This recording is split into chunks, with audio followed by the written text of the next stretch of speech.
متابعيني الغاليين، أول مرة أظهر معاكم يا جماعة كده في الفيديوهات وش لوش، بعيد بقى عن البث المباشر، وإن شاء الله كده شجعوني علشان أظهر معاكم على طول. أنا يا جماعة جبت كمية من اللبن الحليب علشان أعمل لكم فيديو من الزبادي أشكال وألوان. الفيديو يا جماعة بتاع الزبادي قلب لمش وجبنة قديمة. هتقولي لي إزاي يا هالة؟ هقول لكم. جبت يا جماعة كمية من اللبن، لقيتها كلها رايب كده، رايب كلها مع بعضها كده وقطعة. اسكت؟ لا، عملتها جبنة قديم. تعالوا نسمي كده بالله ونصلي على رسول الله. اللهم صل وسلم وبارك عليك يا حبيبي يا رسول الله. انا معايا كمية من اللبن القاطع، هم كانوا ازازتين لبن يا جماعة جايين لي هدية. قلت خلاص يا بنت يا هاله هنغرق الدنيا زبادي في رمضان. قلب ايه يا جماعة؟ هتشوفوا دلوقتي. انا معايا 2 لتر من اللبن زي ما حضراتكم شايفين قاطع كده. خلاص انا فرمت بقى ربع كيلو من الفلفل الاحمر اللي عندي اللي هو هريسة الشطة. فرمته في الكبة يا جماعة عادي جدا جدا. ومع بقى هريسة الشطة دي هضيف ايه معايا؟ مرتة اللي هي بتبقى متبقية لما بنيجي نسيح السمنة البلدي، بتبقى كده ايه في الحله من تحت كده بتظهر بعد ما بتاخدي السمنه منها. معايا نص ليمونه قضاليا. لو عندك الليمون العادي استخدمي مثلا ليمونتين او 3. الليمون القضاليا كبير يا جماعه ورخيص مش غالي ابدا، هو تقريبا ب10 جنيه او ب15 جنيه. لكن الليمون بتاعنا التاني اللي هو الصغير ده دلوقتي تقريبا ب60 جنيه او ب70 جنيه. فانت هاتي الليمون القضاليا هيمشي معاكي يا ست الكل، والله في ميه وحلو وشغال وحلو جدا. اخدت نص كوب نص واحدة من الليمون القضاليا.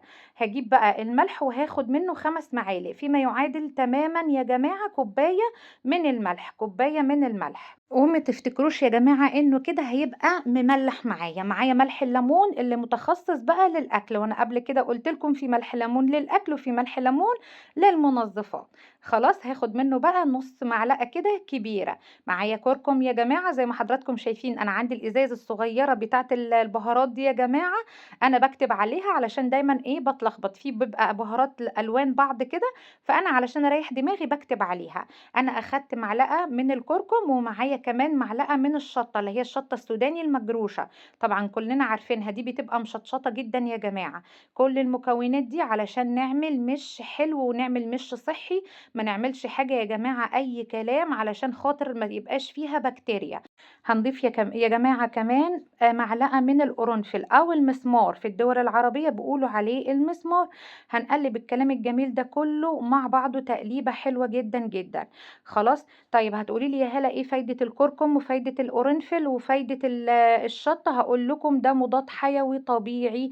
يعني انت هتاكلي جبنة صحية، مش هتاكلي الجبنة اللي بتيجي من بره بيبقى فيها بكتيريا وتتعب البطن والكلام ده كله. احنا عايزين نعمل حاجة يا جماعة تكون بيتي نظيفة تمام ومتكلفة كمان. يعني انتوا لو شايفين دلوقتي الكلام ده كله طبعا من البيت ورخيص جدا وكل حاجة سهلة وبسيطة.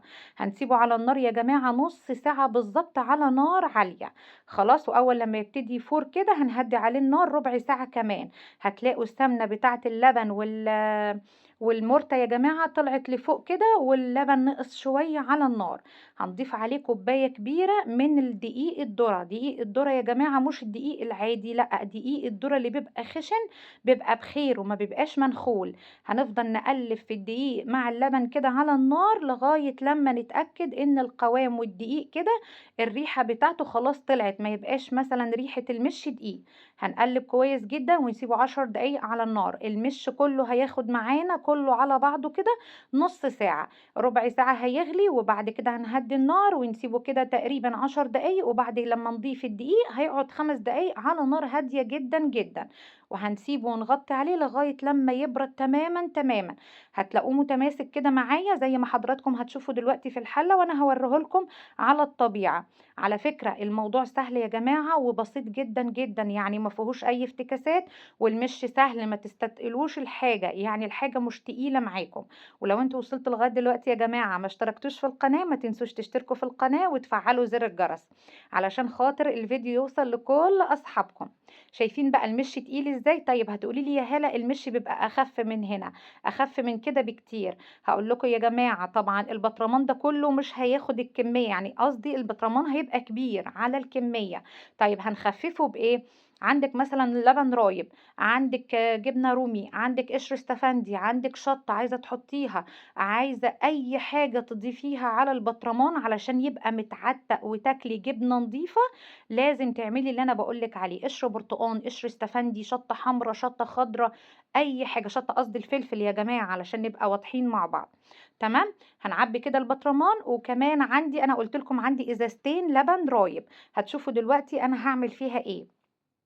انا عاده يا جماعه ما بحبش الجبنه اللي هي بتبقى من بره.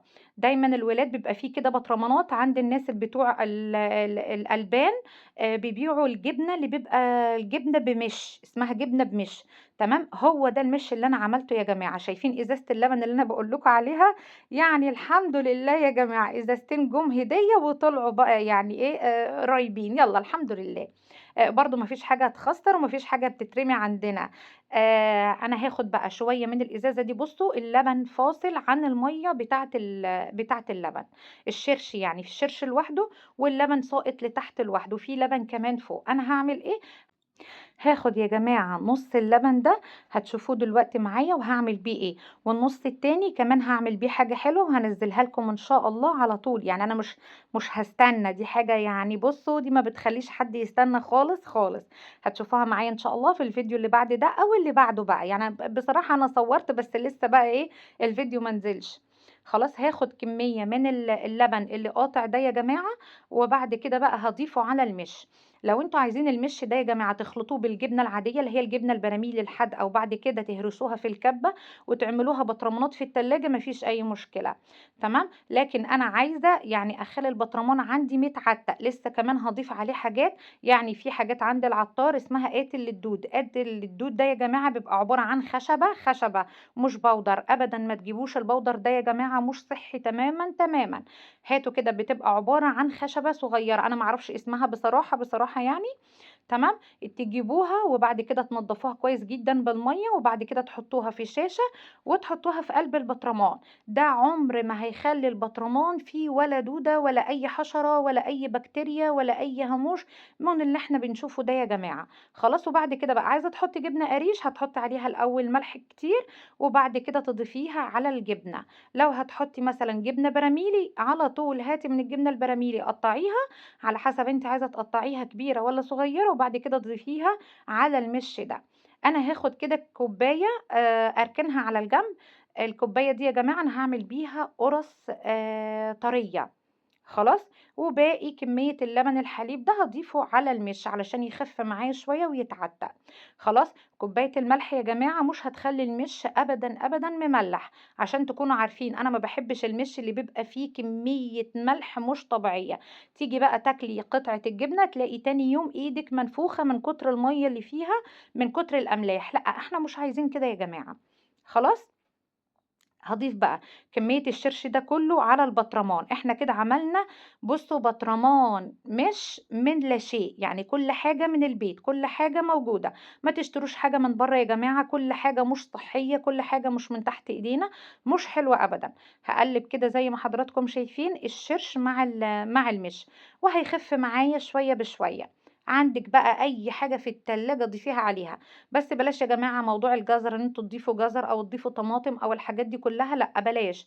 بلاش اي خضار بعيد عن الشطة. الشطة اساسا بتطرد اي بكتيريا، انما الطماطم، انما الجزر بيجذب البكتيريا وبيخلي المش يدوب. تمام. اتفقنا يا جماعة، علشان بس ما تقولوش ان المش بتاعنا باظ مننا يا هالة وانتي ما قلتيش. لا انا بقول لكم اهو يا جماعة، ما بتضافش على المش غير قشور الحاجات اللي هي بتبقى حوامض، زي ايه؟ الليمون، الاستفندي، البرتقان، وكمان الفلفل، لان الفلفل طارد لاي بكتيريا زي ما قلت لكم كده من الاول. ولو انتوا يا جماعة وصلت لغاية دلوقتي ما تنسوش بقى تشتركوا في القناة وتفعلوا زر الجرس. وهنتظر منكم يا جماعة رأيكم في المش بتاعي. يعني حاجة كده فاخر من الآخر، وعملناه من لا شيء وكل حاجة من البيت. ما كلفناش نفسنا. وقلت لك كمان على البدايل، ممكن تحطي فيه جبنة قريش، ممكن تحطي فيه كمان جبنة براميلي، اي حاجة ممكن تضيفيها عليه. لو عندك جبنة رومي ناشفة ممكن تضيفيها عليها، اي حاجة في التلاجة، لبن رايب، وش لبن او قشطة، اي حاجة ده بقى يا جماعة كنز في البيت وكنز في المطبخ، وكل سنة وأنتم طيبين، واستنوني إن شاء الله بأمر الله تعالى فيديوهات جديدة كتيرة جدًا، جدًا في رمضان وأفكار جديدة.